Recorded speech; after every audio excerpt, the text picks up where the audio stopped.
UPSI का result आया, बहुत हाई कट ऑफ गई, मेरा भी दिल हिल गया। मैं वीडियो बनाना चाहता था, मन नहीं हुआ।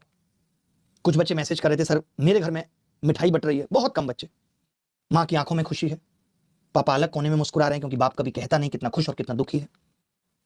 लेकिन उससे कई गुने ज्यादा मैसेज वो मिले जहां कोई बच्चा कमरे में अकेला बैठ के रो रहा है, बार बार रिजल्ट खोल रहा है कि यार इतनी हाई कट ऑफ जा सकती है, मेरे इतने कम नंबर कैसे आ सकते हैं, क्या मैं भी उतना पढ़ सकता था कि मेरा भी हो जाता। ऐसा नहीं है कि जिस बच्चे का सिलेक्शन नहीं हुआ उसने कुछ भी नहीं सहा है, उसने भी बहुत मेहनत की है। बट ये जो पेपर आप 1 रुपए का 2 रुपए का पूछ लेते हैं, उससे क्या हो गया है, घोड़े और गधे में अंतर खत्म हो गया है। एक बच्चा जो यूट्यूब से पढ़ रहा है, अच्छी चीजें सीख रहा है, एक बच्चा जो कुछ नहीं कर रहा, जिसने कोई कोचिंग नहीं ली, सिर्फ एक किताब ले ली आर.एस. अग्रवाल की और बस इससे सवाल लगाए, लंबे लंबे तरीकों से भी उसने सवाल लगाए, तब भी सिलेक्शन कर ले रहा है क्योंकि पेपर का लेवल ऐसा हो गया जहां आपको कोई ट्रिक सीखने की जरूरत नहीं है। यूपीएसआई के एग्जाम में क्या था, कोई सेक्शनल टाइमिंग नहीं थी, सवाल कैसे थे, बहुत सस्ते। एक बच्चा जिसने रात रात भर जग के पढ़ाई की, मां बाप क्या करें, पता नहीं पढ़ता रहा, क्या पढ़ा भगवान जाने। मैं ऐसे बच्चों को भी ये कहना चाहता हूं कि सिर्फ एक एग्जाम यूपीएसआई का आपकी जिंदगी नहीं डिसाइड कर देगा, आपकी मेहनत के बारे में नहीं बता देगा, आपकी वैल्यू नहीं डिसाइड कर देगा, आपके पूरे फ्यूचर की कहानी नहीं लिख देगा। कई बार जिंदगी देर लगाती है लेकिन जरूर मिलता है। जो मेहनत आज आपने की है वो हो सकता है किसी और एग्जाम में दिखे।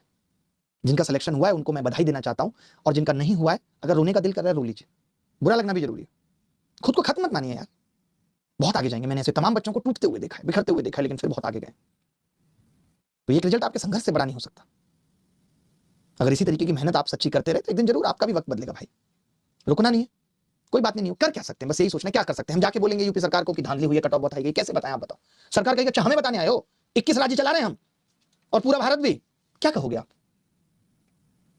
अभी अभी ताजा ताजा हमने इतने राज्यों में बहुमत हासिल किया है, आप हमें बताओगे कि एग्जाम में प्रॉब्लम है, क्या बोलोगे आप? वो भी उस सरकार को जो आपने चुन के भेजी साहब, जिसको आप बार बार चुन के भेज रहे हैं साहब, कैसे आप उस पर उंगली उठा सकते हैं? ये वही वाली बात है कि लव मैरिज में पत्नी की बुराई की नहीं जा सकती मां बाप के साथ, असंभव सा है क्योंकि आपने चुना है साहब, भुगतना आपको ही पड़ेगा। देश किसी भी राह पे, मैं आज भी ट्विटर पे लिख देता हूं, जब बेरोजगारी पे, महंगाई पे, पेपर लीक पे, ट्रांसपेरेंसी खत्म हो जा रही है उस पे, तब भी लोगों को लगता है, चिढ़ लगती है, क्यों लिखा साहब? भगवान मान लिया है हमने उनको, सवाल पूछने के हक खत्म हो गए। खैर छोड़िए, मैं और इमोशनल